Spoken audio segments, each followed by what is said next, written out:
Cover பண்ணிவிடு, நல்லா எடுக்கணும் கிளாரிட்டியாக. Hi friends, sling ஷாட்டில் ஒரு ஜிலேபி மீன் ஒன்று ஊக்கப்பாயிருக்கு பாருங்கள்.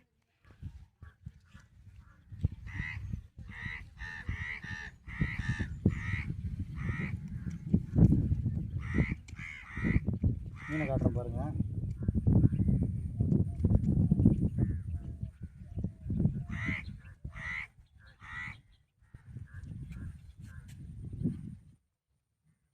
பாருங்க, இந்த பக்கம் போய் அந்த பக்கம் வந்துருச்சு பாருங்க.